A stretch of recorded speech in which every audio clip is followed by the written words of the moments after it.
आता आम्ही छान फ्रेश झालो, सगळे तासभरापूर्वीच आलो होतो, मस्तपैकी आवरलं आणि आता चाललो आम्ही स्वामींच्या दर्शनाला. एक चान्स जास्त मिळाला आहे, कारण आज संध्याकाळी पण आम्ही दर्शन घेणार आहे आणि उद्या सकाळीसुद्धा आम्ही दर्शन घेणार आहे. तर आता छान फ्रेश होऊन स्वामी समर्थांच्या दर्शनाला चाललो आहे. झालं तर तुम्हालाही दर्शन करवेल आणि अन्नछत्र प्रसादाला इथलं कसं आहे ते सुद्धा तुम्हाला दाखवेल.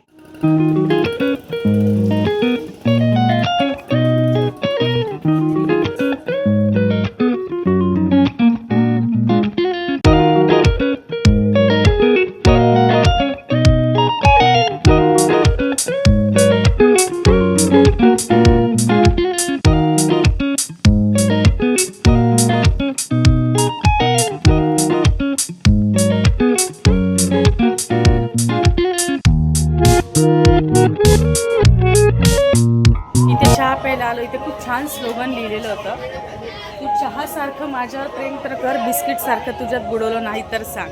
असे खूप सुंदर सुंदर स्लोगन होते, मला आवडले. अक्कलकोटला नेहमीच गर्दी असते, पण काय माहीत आता आम्ही ऑफ सीझन आलो आहे तर इथे एवढी गर्दी नाही आहे. आणि इथून दर्शनाला जाण्याचा मार्ग आहे, अगदी मोकळं होतं. साधारण 15 ते 20 मिनटात आमचं दर्शन झालं. इथे छान कपाळाला टिके लावून आता आम्ही मंदिराच्या आवारात नुकताच प्रवेश करणार आहोत. इथे आलं की मन अगदी प्रसन्न होतं आणि अजून आम्ही बाहेरच होतो तरी इतकं प्रसन्न वाटत होतं. आतमध्ये जाण्याची खूप आतुरता होत होती. आणि हे आहे अक्कलकोट स्वामी समर्थ महाराजांचे मंदिर.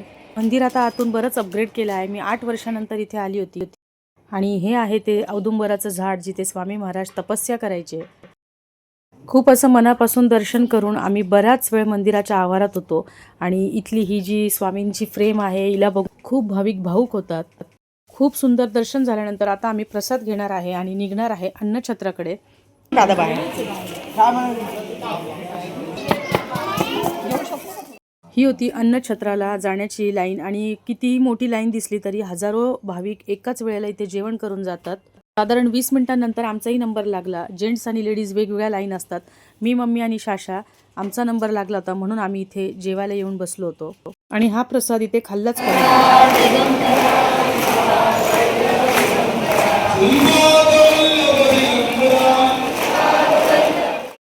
तर आमचं छान असं दर्शन झालं, आम्हाला प्रसादही मिळाला आणि आता आम्ही आलो आहे रूमवरती.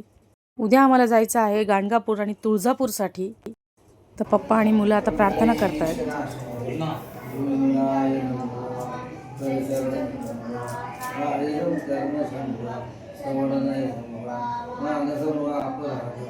आजचा पूर्ण दिवस आमचा जाणार आहे ट्रॅव्हलिंगमध्ये. आता आम्ही चाललोय तुळजापूरला आणि त्यासाठी आम्ही चाललोय अक्कलकोट बस स्टँडला.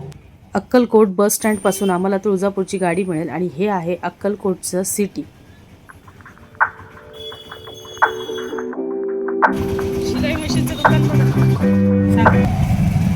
आम्ही आता गाणगापूर चाललो. अक्कलकोटचं दर्शन झालं, आता आम्ही चाललो गाणगापूर. मी त्याच्यामुळे ठेवलं, मला दोनच दिले. अभी प्लॅन में हो गया थोडा चेंज आणि आम्ही चाललो होतो तुळजापूरला. पण तुळजापूरला जाऊन आम्हाला पुन्हा गाणगापूरसाठी अक्कलकोटला येणंच होतं. त्यामुळे आम्ही आधी गाणगापूर जाण्याचं ठरवलं. गाणगापूरकडून आम्ही आजचा दिवस तुळजापूरला जाणार आणि हे थोडं हेक्टिक असणार आहे, पण आता आमच्याकडे दुसरा काही पर्याय नाही. अक्कलकोट बस स्टँडवरनं तुम्हाला प्रायव्हेट व्हेकल किंवा बसेस ह्या गाणगापूरला जाण्यासाठी मिळतात. पण आम्ही प्रायव्हेट गाडीने चाललो आहे, कारण जी बस तुम्हाला 3.5 तासात सोडते तर प्रायव्हेट ट्रॅव्हल्स तुम्हाला ते 2.5 तासात ते 2 तासात तिथे पोहोचवतात. आणि थोडेफार शॉर्टकट्सचे रस्ते मारून आणि खूप सारा सुंदर व्ह्यू एन्जॉय करत आम्ही निघालो गाणगापूरकडे.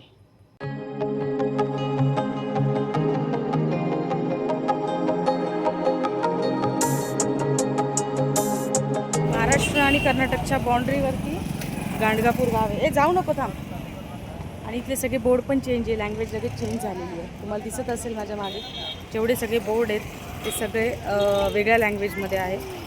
तर चला आता आम्ही कुंडावर चाललो आहे आणि मग मंदिरात जाणार आहे.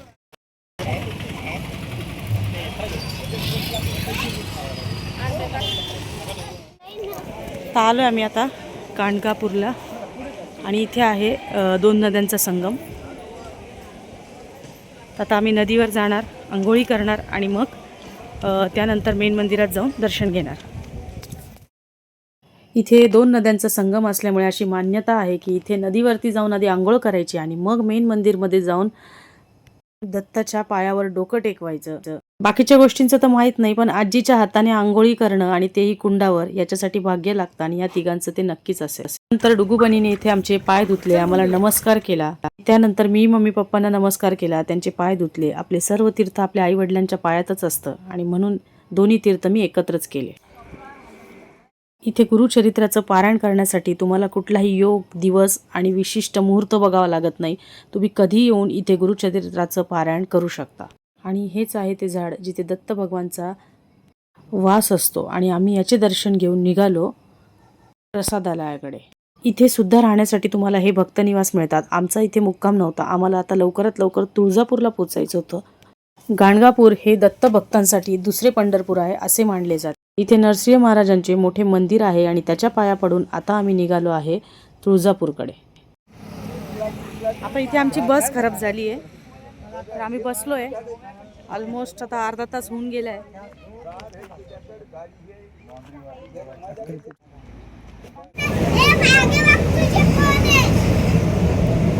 आणि फायनली आता आम्ही सोलापूरमध्ये पोहोचलोय. गाणगापूरला आम्हाला तुळजापूरला पोहोचायचं आहे. आता खूप थकलोय. तुळजापूरवरनं सुद्धा 1 तासाचा प्रवास करून आम्ही पोहोचलो तुळजापूरला आणि हे आहे तुळजापूरचं 108 भक्त निवास. आम्ही खूप थकलो होतो, पण आम्हाला इथे रूम मिळालं नाही आणि आम्ही केली प्रायव्हेट रूम. फायनली पोहोचलो आम्ही रूममध्ये तुळजापूरला आणि तुळजापूरचा ब्लॉग उद्यापासून येईल. Keep watching.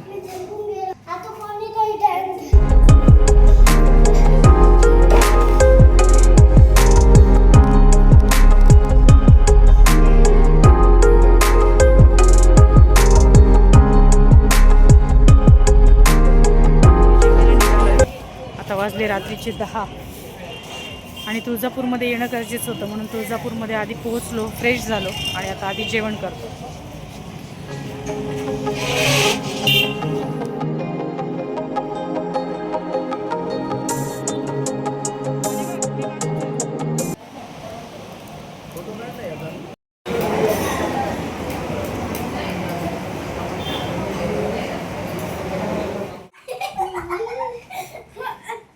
मी पोटभर छान असं जेवण केलं आणि आता आलो रूमवर. मम्मी पप्पा खूप थकले होते, आम्ही सगळेसुद्धा खूप थकलो होतो. बस खराब झाल्यामुळे आम्हाला बराच वेळ लागला. हा व्हिडिओ तुम्हाला कसा वाटला? व्हिडिओ आवडल्यास लाईक, शेअर, सबस्क्राईब.